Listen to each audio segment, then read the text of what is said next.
Shabbat Shalom, Parashat Vaishlach. Il y a un présupposé que nous devons toujours avoir en tête, c'est que l'essentiel de la Torah, d'abord et avant tout, n'est pas un livre de loi. Si c'était un livre de loi, un livre qui nous ferait que énoncer un certain nombre de mitzvot, eh bien j'ai envie de dire quasiment la majorité du Sefer Bereshit serait inutile et même éventuellement on pourrait parler simplement de cette paracha avec le guide Anaché, le nerf sciatique.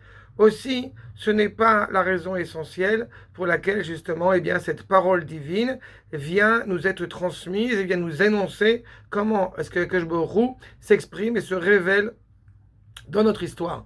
Je voudrais m'attarder sur justement avant la rencontre avec Esav, nous avons affaire à un épisode assez particulier puisque du fleuve du Ébok, eh bien, Yaakov va faire passer toute sa famille et tous ses biens de l'autre côté, et ainsi, à l'inverse, nous dit le verset, Vaïvater Yaakov levado, veya avec Ish imo adalot hashachar. Nous connaissons tous ce combat de Yaakov avec l'ange de Esav toute la nuit, mais ce qui m'a particulièrement intéressé, c'est le fait que Yaakov demeure seul du côté de ce fleuve, sans être parti lui aussi avec le reste de sa famille.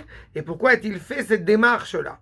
Alors, quand on regarde justement nos commentateurs, ils mettent en évidence le fait qu'il avait oublié, eh bien, Pachim Ktanim. Il avait oublié des petites fioles qu'il fallait, en plus nous sommes dans le mois de Kislev, donc c'est toujours bien d'en parler. Il a oublié ces petites fioles, et à tel point que justement, eh bien, vont nous dire les Baléatosphot, ne dit pas les vados, mais les cadeaux. Pourquoi est-ce si important?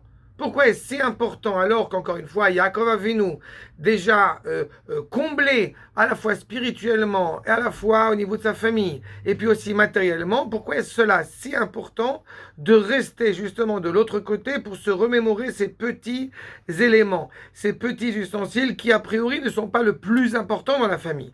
Là encore, nos rachamim vont nous évoquer l'idée que, eh bien, qu'un Talmid Racham, qu'un Sadiq ne soit pas, au bout du compte, encouragé à voler. Si jamais on avait, au bout du compte, peut-être perdu ces éléments-là, alors peut-être on serait encouragé, on serait motivé pour aller essayer de les récupérer d'une manière peut-être droite ou, qu'à Dieu ne plaise, malhonnête. Mais allons plus loin dans cette démarche.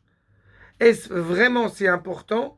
Encore une fois, alors que la Beracha d'Akadosh Baruch Hu a été annoncée déjà à Yaakov Avinu, de sa descendance qui va demeurer intacte, à la vérité, vont nous enseigner justement les Rachamim, notamment le Rav Kook, sur le fait que dans ces petits ustensiles qui sont évoqués, il ne faut pas seulement y voir bien, des ustensiles dénués d'importance. Aux yeux de Yaakov Avinu, tout a de l'importance.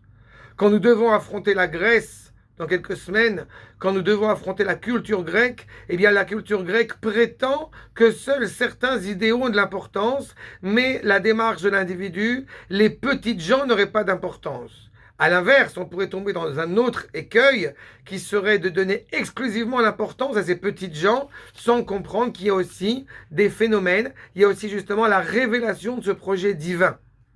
Aussi, quand justement, eh bien, il a été pointilleux de bien revenir pour ne pas oublier ces petits ustensiles, va nous dire le Rav Kook au moment où, eh bien, nous sommes dans une situation dramatique avec, à l'époque, avec les Juifs de Russie notamment, qui souffrent terriblement, eh bien, nous dit les Juifs de Russie, ou des Juifs parfois peut-être qui sont, eh bien, qu'à Dieu ne plaise aussi, déconnectés de leur identité, déconnectés de la Torah pour des raisons multiples.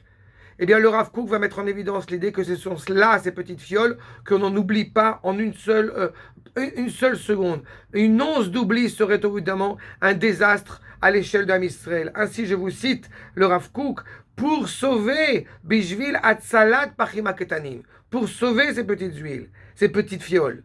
Anekuda Meshutefet Animset Tamid Ben Adeot Ashonot Shel Chazal Ikan.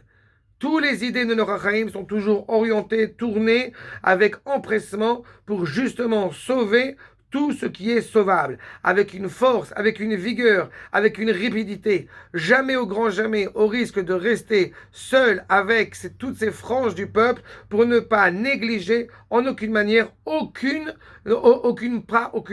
membre, aucune partie du peuple. Là est la grande récompense de Yaakov.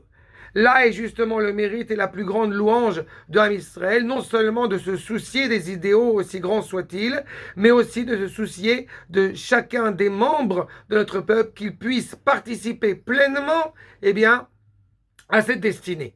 C'est dans cet environnement que, comme je le disais à l'instant, rentrons dans Kislev, nous sommes en plein dans le mois de Kislev, et c'est justement dans cet environnement qu'au moment où les Grecs ont essayé de nous faire oublier ce lien intrinsèque à notre identité, eh bien il y a une force intrinsèque, colossale, incommensurable en nous, cette petite lumière inaltérable qu'il nous faut constamment et de nouveau, et chaque jour de nouveau, sans cesse, raviver pour pouvoir redonner cette destinée lumineuse d'Israël et l'amener à sa sérénité et à sa félicité à la fin des temps.